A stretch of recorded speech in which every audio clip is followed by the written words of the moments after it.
about this amazing crossover. Oh, yeah. And watch the trailer. It looks incredible. Yeah. It's like a big, exciting movie. It's the Good. inspiration for it. That was the idea. Well, we're always just trying to do some cool event that's going to get you interested in all 3 hours, and we're always trying to do something different than we've done before. And we had done, we did one last year where there was a giant tower fire, right? Resident tower fire. And this year we just said, why don't we get all 3 shows active in the first hour, and so that it's really more like Peter Jankowski always called it like Poseidon Adventure, where there's this story, this story, this story, but they're all intersecting and weaving. And it was Dick's idea. He was like, let's do some weaponized, biological agent. I was like, let's run with that. And so then we did, so then Dick and I conceived the story over the 3 hours, and then I was gonna write all 3, but then that became unfeasible. So I wrote the first one, and then Med and PD took over after that. But I love the trailer. We're still shooting it. It's not done yet. We keep realizing, we gotta add a little more here. And it airs in a week and a half, which is that we're cutting it close to the, what do you call it? Close to the edge. Yeah. Close to the cutoff. Yeah. No, kind of going off of that, is it because of like what's happening in the crossover that like made scheduling it so hard, and why you guys are pushing up to like the very last minute? Yeah. So what happens is we scheduled it over 3 production weeks, not even weeks. Our episode 5, their episode 6 of Med, and episode 7 of PD, and that's because we have the casts all having to go to the other shows, and then when you cut together action sequences, a lot of times they're shorter than you page count wise. So if you wrote a 50-page script, typically speaking, you'll have about 46 minutes of an episode, and then you cut it down to 41. Well, this one had so much action in it that you did a 50-page script and you only have 38 minutes, and you're like, oh man, we got to put 3 minutes in. But what it allows you to do is you find holes in whatever you were missing. Yeah, what you were missing. So there are times where we'll be like, oh, wouldn't it be great if Casey just looked over to the right, and acknowledged whatever's happening over here, and then we can go back and get that. Yeah. So that's partly why it wasn't that the page count was any shorter. It was just once we cut everything together and we did so much action that we were like, oh my gosh, we're missing 3 minutes of this episode. So then you end up writing new scenes and shooting. One question I was like, biological terrorism is such like an intense thing. Will it have any like lingering effects into the rest of the shows individually? There's storyline in. I wanted to leave it open for Med and PD to do whatever they wanted to do. There's a storyline going in the first hour that continues on into the series. We're not gonna do all of a sudden like the city was so affected. Well, I shouldn't give it away, right? There's some major stuff that's going on, but it's not like all of a sudden it was a apocalyptic event that kept going through the rest of the series. Yeah. How's that whole process been, collaborating with so many different people? It's always fun. I have a blast whenever we get the characters from the other shows onto Chicago Fire. And the very first thing that Dick, when he was pitching this idea, was what if the first time we see evidence of this biological weapon, it's at a Chicago Bears game. And then I was like, okay, because he had it kind of in his mind was a cold open. And I said, what if, I went to the tailgate last year, and it's really one of the best tailgates in the country. What if characters from all 3 shows are tailgating together when this happens? And that was such a fun day to shoot because we were out in Soldier Field. It was there were 500 extras. We had the casts from all 3 shows. You see it in the trailer. And it was just so fun because they're fun. They don't usually get to work in that kind of situation together, yucking it up. So yeah, really a blast. involved is Dick in like storylines and stuff like that on a regular basis? Is it kind of more for just the bigger things like crossovers, or is it like all the time? Yeah, he reads every script and he watches just about every cut of the shows, and he'll call and he'll have input, but typically what happens now and what we've come to in season 8 is I'll break with my staff in a given period, 9 episodes, 8 episodes, that kind of thing. Like this one, we knew what the winter break was going to be, so 9 episodes. And then I'll pitch to Dick and Peter and Arthur the kind of the triumvirate of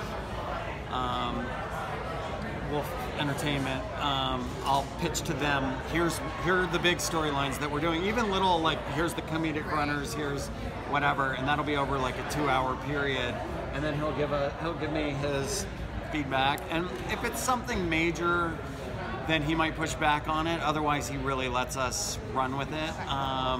But anything that's huge moves, you know, we talk it out. In fact, we had a meeting at his house in June before the writer's room started, and we just said, here's some of the big major things we're talking about doing. But he's been a great, I mean, nobody knows story better than him, and nobody knows what's going to affect an audience better than him. And so it's like getting to go to that treasure trove anytime I want, really. The one I remember, like an old storyline that he shot down way back in season 2, and we had broken half a season, and we were going to have Benny Severide take over as commissioner of the Chicago Fire Department, and he was like, I'm not doing that. And I was like, oh, but then this storyline happens to this storyline, and he's like, no, rethink that one. I'm like, okay. Did he say why? I think just having the father, son, one being the commissioner, the other one being at the firehouse, he just thought too much.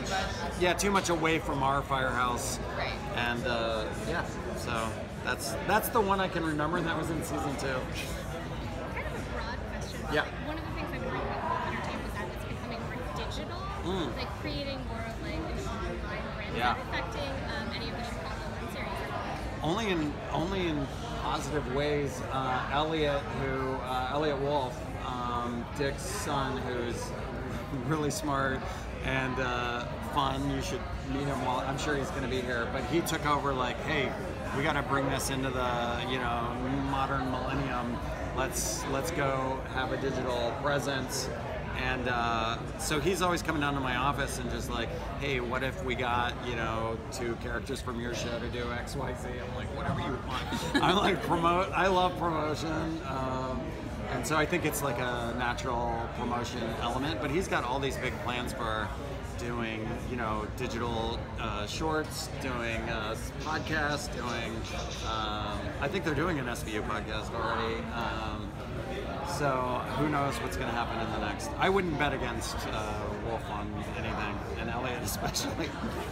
Whole Wolf streaming service. Yeah, I don't know what's going to happen with that. I mean, that's more of a question for Universal Television, who owns, and Dick, who own the rights. I mean, I'm chomping at the bit to get Chicago Fire on a streaming service, because we only get 5 episodes that follow, the show. So you can't go back and watch season 2 or season 3 if you're not. You can pay for it on iTunes or get the DVDs. Otherwise, you can't just go on Netflix and watch, which I'm jealous of all my friends who have those opportunities. But it's funny, the other night I was here on a weekend, which I rarely am, and I was like, I want to watch an old Chicago Fire that I haven't watched in forever. And so I just got on iTunes and I downloaded the winter finale for season 2, which I had forgotten about, which I wrote. And because we're about to start shooting the winter finale for season 8. And oh man, it was like a blast from the past. It was really fun to watch because Mills was in it, Shay was in it. It was when Dawson first got told she could be in the Fire Academy. Casey saves the baby but has surgery at the end of the episode. I was like, wow, we threw everything. Just throw it all in at once. It was fun to watch. It was big. It was really big. I was like, wow, we were doing it back then. Is there a character you're especially excited to write for this season? Ooh, I like all. I really like writing all of them. The Severide Kid stuff has been fun. You'll see where we're going with the kid storyline. The Otis story still affects people more than I think. You know, even when you don't think, oh, they've already moved on, you're gonna find that people catch a moment, and it's not. It stays. And Kid is definitely involved in that in a way you won't expect, and so that's really been fun to write. We have Severide. I don't want to give stuff away. We got Severide's gonna go off on a different path than what you are expecting. You know me. I don't like spoilers.